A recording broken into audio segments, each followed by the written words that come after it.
Hey there, I'm Emma Clark. Born and raised in the small town of Harlow, nothing fancy, just a place where faces are familiar and secrets don't stay hidden for long. I made my way through college, diving straight into the world of retail after graduation. Lingerie wasn't just a product to me, it was a passion. I worked my tail off and eventually, I was the proud owner of a chain of lingerie stores that spanned from cozy little boutiques to swanky outlets. Work was my life, and I was good at it, damn good. But you know how it goes, after stacking up those hours, days, and months into a neat pile of success, I started feeling like there was something missing. That's when Michael came into the picture. It was just a ping on my phone at first, a friend request from a guy with a sharp suit and sharper eyes, judging from his profile picture. I didn't know him, but a quick peek through his profile showed a man who seemed to have it all together, a lawyer, which explained the fancy suit. Curiosity got the better of me, and I hit accept. It wasn't long before his first message popped up one evening while I was balancing my accounts. Michael. Hey Emma, thanks for accepting my request. Noticed we have a few friends in common. How's it going? Simple enough, right? But it was his follow-up messages that really got me. He was witty and had a way of making me laugh, even after a long day. I remember one night, we were chatting about something stupid, like the worst pickup lines we'd ever heard, and his humor just clicked with me. Michael, ever had this one? Are you a magician? Because whenever I look at you, everyone else disappears. Bet you heard that one in your line of work. Emma, oh, for sure, top of the cringe chart. My comeback? Are you a photographer? Because I really want to lead this shoot. He laughed, or at least, he typed out a laugh. Hard to tell, but it felt genuine. After a few weeks of chatting, he suggested meeting up in person. Just a casual coffee, to put a real face to the text, he said. It sounded good to me. The first time we met, it was at this little dive that I loved because they didn't skimp on the caffeine. He was already there when I walked in, scanning a newspaper. He looked up, and that sharp-eyed, professional profile picture did him no justice. He was better in the flesh. Emma? Wow, you actually look like your pictures. That's a rarity in this city. Well, thanks. I think you're not so bad yourself, despite the lawyer vibe. He laughed, and that icebreaker just melted away any awkwardness. We talked for hours. It wasn't just fluff either. Michael had depth. He asked about my business, my dreams, and listened, really listened, to what I had to say.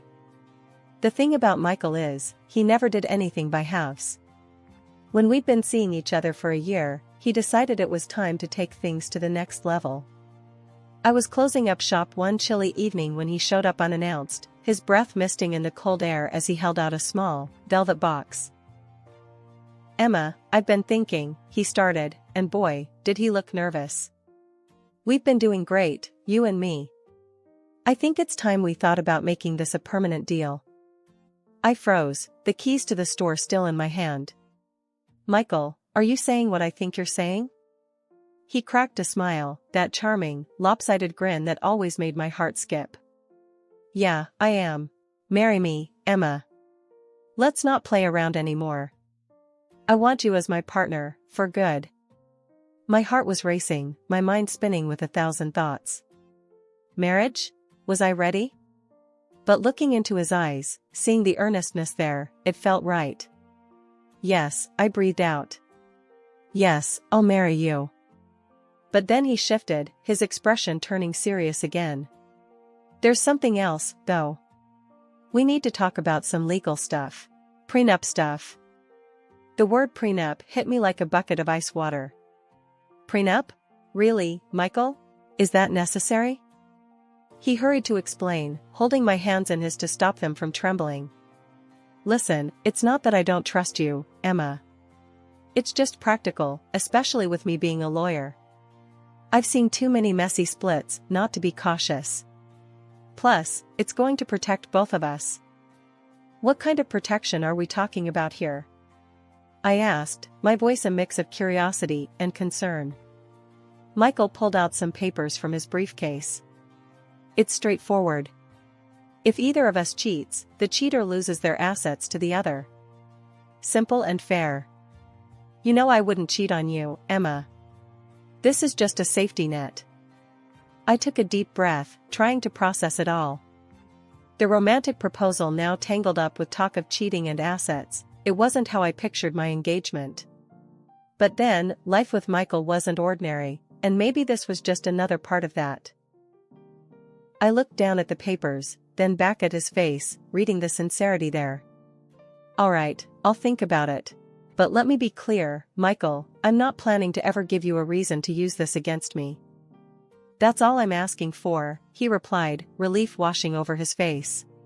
We went out to celebrate that night, and despite the weird mix of emotions, the evening was perfect.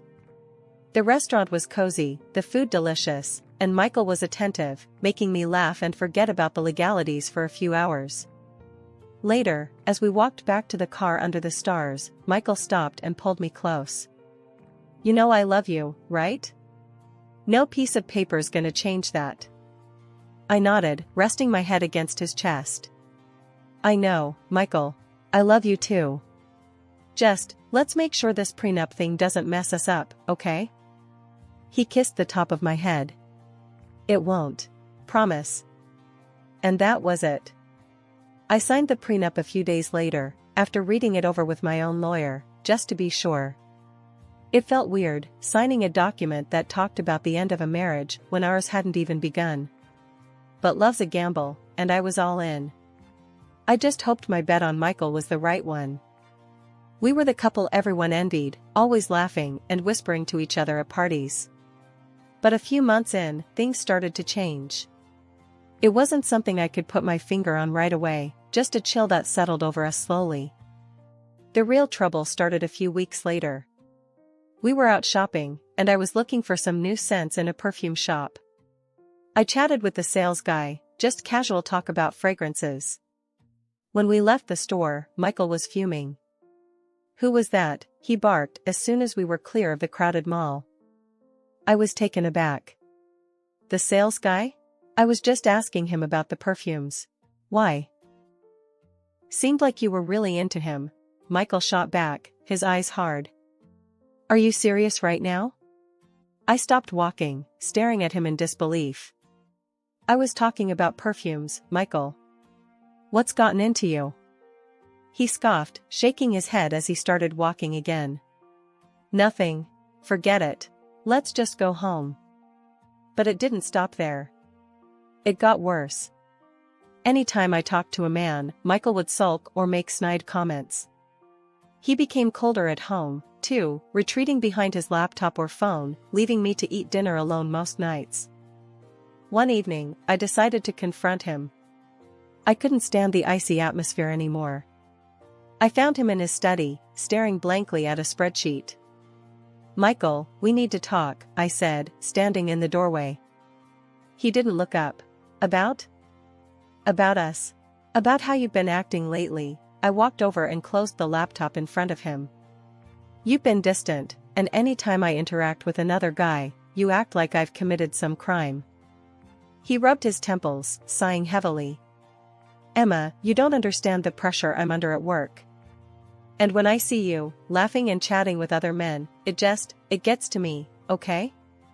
And sometimes, I feel like you don't respect our relationship enough to keep your distance. We stared at each other, the air thick with unsaid things, and the echo of our raised voices. But then, something new stirred the pot. Rumors from friends started trickling in, saying Michael had been telling people I was a flirt, chatting up other men whenever he turned his back. I couldn't believe it. You've been talking about me behind my back? Telling people I flirt with other guys? Look, Emma, it's not like that. I might have said something here or there, but it's only because I see how they look at you, how you. Stop. I cut him off, my anger peaking. I don't believe this. You have no right to spread lies about me. You're supposed to be my partner, Michael, not my biggest critic. After that last big fight, things between Michael and me cooled off a bit. One morning, I found a note from Michael on the kitchen counter. His handwriting, usually so precise, looked rushed this time.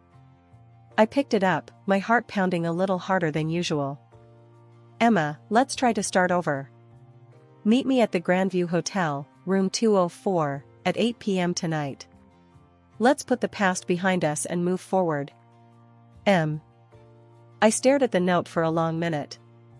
This was unexpected. Maybe this was his way of reaching out, trying to mend things.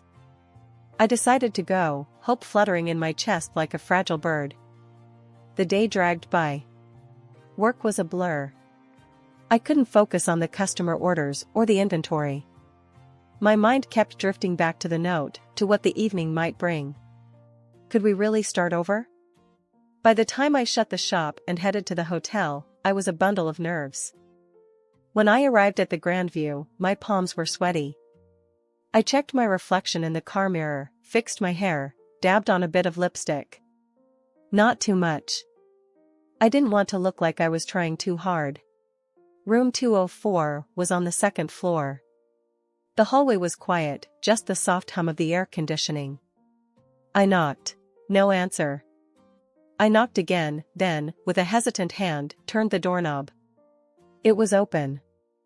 The room was dimly lit by a bedside lamp, casting long shadows across the bed. There was an open bottle of wine on the table, 2 glasses beside it, and a small plate of fruit slices. But no Michael. Michael? I called out, stepping inside, letting the door click shut behind me. Are you here? Silence. Just the soft whir of the air conditioner.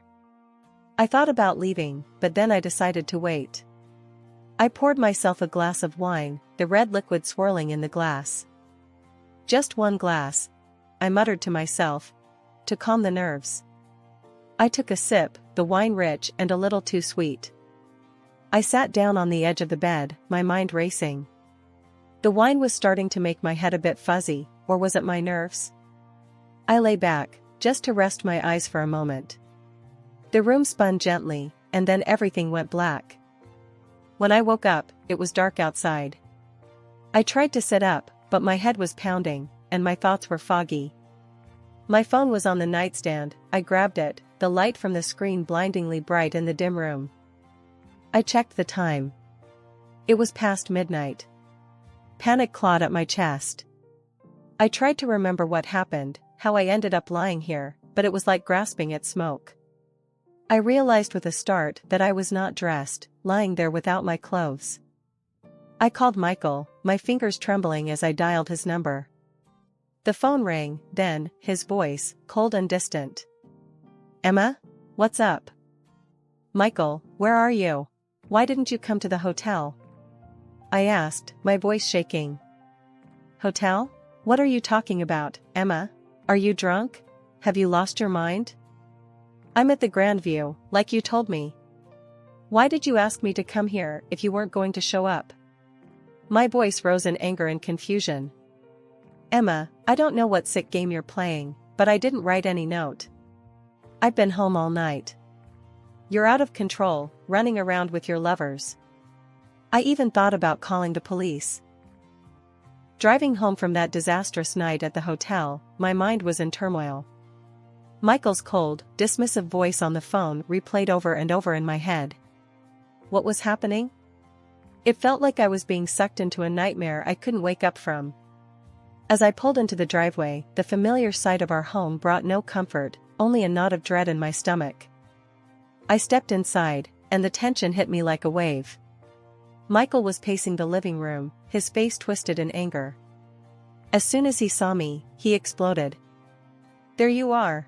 The wandering wife returns, he yelled, his voice dripping with scorn. Michael, please, we need to talk. Something very wrong happened tonight. I pleaded, my voice shaky but desperate to make him understand. But he wasn't listening. Instead, he slammed a stack of photos on the table. Explain these then, he shouted. I picked up the photos, my hands trembling. They showed me in a hotel room, in bed with a man I had never seen before. My heart sank. Michael, I don't know who this is. I swear, I've never seen this man before. Something happened to me tonight, something I can't explain. He laughed, a harsh, mocking sound that sent shivers down my spine. A monstrous mistake? Or just your monstrous behavior? Marrying you was the real mistake. I felt tears prick my eyes, but I fought them back, needing to stay strong, to stay clear-headed. I didn't do this, Michael. You have to believe me. But he wasn't done. Believe you? Why should I? You're a liar and a cheat. And I'll make sure you don't get a cent from me. I'm going to court, and I will take everything from you, as per our agreement. He spat out before grabbing his suitcase, already packed, and heading for the door. With a final glare, he slammed the door behind him, leaving me alone in the echoing silence of the house. I collapsed on the couch, my body shaking. The pain in my head was relentless, throbbing with an intensity that made it hard to think. But it was more than just a headache, it felt like my brain was foggy, my memories of the night blurred and inconsistent. That's when it hit me, the wine. I had only one glass, but the dizziness and the blackout didn't make sense. It was too extreme, too sudden. I grabbed my phone and dialed my friend Lisa, a nurse, hoping she could shed some light on my symptoms. Lisa, something's not right. I had a glass of wine, and then everything went black. I woke up hours later, and now Michael has these photos. It doesn't add up, I explained hurriedly, my words tumbling out. There was a pause on the other end as Lisa digested my words. Emma, it sounds like you might have been drugged. You need to get to a hospital or a lab and get tested right now. Tell them what happened, especially about the wine and your symptoms. The drive to the lab was a blur, my thoughts racing as I tried to piece everything together. At the lab, I explained the situation to the technician, who nodded solemnly and took several vials of blood. A couple of days after my visit to the hotel, a letter arrived with a heavy thud on my doorstep. It was from Michael. My hand shook as I tore it open, my worst fears confirmed in the cold, formal language of the legal notice. Michael was suing me for infidelity, aiming to strip me of everything I owned based on our prenuptial agreement. The trial was set for a month from now. I called my lawyer, Paul, immediately. His voice was a small comfort amid the chaos. Emma, come to my office. We need to strategize. I drove to Paul's office, my mind racing with every possible scenario except the one where I came out unscathed. As I pulled into the parking lot, my eyes caught a familiar figure, Michael, walking alongside a young man, the same one from the photos he had used to frame me. Without thinking, I reached for my phone and started recording. I caught them exchanging an envelope, the young man tucking it quickly into his jacket. My heart pounded as I realized the significance of what I might have just captured. At Paul's office, I showed him the video. His eyebrows shot up as he watched the exchange. This is good, Emma. It's very suspicious. I think it's time we brought in a private investigator. Paul's friend, a seasoned private investigator named Jack, took the case. He moved quickly, tailing the young actor and digging into his background. A few days later, Jack called us into the office with news. I've spoken to the kid, Jack started, his expression serious. He's a bit of an actor, down on his luck. Said your husband hired him to play a part. The part? Your lover. He also confessed that your husband planned everything, even the drugged wine. As we were talking, my phone pinged with an email, my blood test results. I opened the attachment, my breath catching as I read the findings. Positive for a potent sedative, just as Jack had said. I passed my phone to Paul, who read the results and looked up, his eyes hardening with resolve. This is it, Emma. This is what we need. With this evidence, we can not only defend you, but also turn the tables on Michael. Paul advised keeping everything under wraps until the court date. Let's not tip him off. We'll hit him with this in court, give him the surprise of his life. A week had passed since the hotel debacle, and I was back in the familiar confines of my lingerie store, trying to keep my mind off the upcoming court date. It was a regular afternoon until Michael walked in, a woman on his arm. Emma, meet Lila, my bride-to-be, he announced with a pride that didn't quite reach his eyes. Lila looked young, too young perhaps to understand the type of man she was dealing with. She glanced at me with a mixture of curiosity and judgment. Michael wasted no time stirring up trouble. "Take a good look around, Emma. Soon enough, all this will be mine." His arm swept across the expanse of my store with theatrical grandeur, a smirk playing on his lips. Lila's eyes followed his gesture, her look hardening with more conviction. I wanted to reach out, to warn her, but I remembered Paul's strict instructions to keep quiet until the hearing. All I could do was smile thinly and respond with as much dignity as I could muster. "We'll see what the judge has to say about that, Michael." The day of the court session arrived all too quickly. The courtroom was austere, the air thick with anticipation. Michael, ever the lawyer, chose to represent himself. He stood, adjusting his tie, a clear show of self-assurance as he prepared to deliver his opening statement.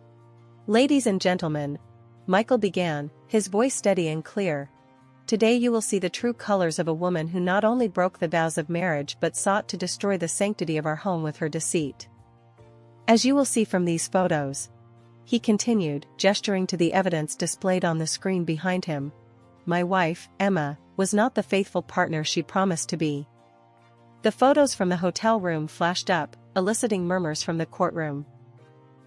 For months, I lived in torment, suspecting her infidelities. And finally, as these pictures show, my worst fears were confirmed. He paused, letting the weight of his words sink. He walked closer to where I sat, his eyes locked on mine. "Emma here would have you believe she's a victim, an innocent caught in circumstances beyond her control." His tone was scathing, his words rehearsed but effective. "But I tell you, she is not a victim. She is a perpetrator, a destroyer of our union." As he spoke, I could see the calculated pauses, the measured glances at the judge, the way he laid out each sentence with the precision of a seasoned attorney. "The evidence is clear, undeniable. Emma's actions have caused irreparable damage, not just to our marriage but to the very fabric of trust that binds any relationship," Michael concluded, his speech crescendoing in a dramatic plea for justice. My lawyer, Paul, had a calm demeanor as he rose to address the court, his briefcase full of the evidence that would clear my name. "Your Honor," Paul began, his voice steady and commanding. "Today, we not only defend Emma Clark's honor but also reveal a pattern of deceit perpetrated by her husband, Michael Clark." He motioned to the back of the courtroom, and the actor whom Michael had hired walked in, his presence causing a stir among the spectators. Paul asked him to share his involvement, and the young man looked nervously around before speaking. "I was hired to act a part, I thought it was just a prank," he admitted, his voice shaky. "I didn't realize the seriousness of what was being orchestrated." Paul nodded gravely, then presented the blood test results to the court. These results show that Emma was incapacitated against her will, drugged by substances she had no knowledge of consuming. The courtroom murmured as the implications sank in. "Furthermore," Paul continued, his tone hardening, "this is not the first time Mr. Clark has employed such tactics." He laid out evidence of Michael's previous marriages, detailing how similar patterns had led to his unjust enrichment at the expense of his former wives. As Paul concluded his arguments, the weight of the evidence was palpable. "We ask not only for the dismissal of the fraudulent claims made against Emma but also for just compensation for the ordeal she has endured." The judge nodded, taking in everything before delivering her verdict. "After careful consideration of the evidence presented, I find in favor of Emma Clark. The prenuptial agreement is hereby annulled." Relief washed over me, tears pricking my eyes, not just from the victory but from the vindication. "Furthermore," the judge added, "the court awards Mrs. Clark damages in the amount of $400,000. Michael's face was ashen, his future crumbled before him. His fiancée, present in the courtroom, hurried out, only to return briefly to whisper a thank you to me for exposing the truth before leaving him for good. The news of the trial spread like wildfire, the details sensational enough to hit the headlines. Michael's professional reputation was irrevocably damaged, he was stripped of his license to practice law. The revelation prompted his ex-wives to file lawsuits against him, uncovering a trail of deceit that left him financially and socially bankrupt. As I closed up shop one evening, the glow of the sunset casting long shadows on the floor, I reflected on the journey. The battle had been hard-fought, marked by moments of despair and indignity, but ultimately, it was a testament to resilience and justice.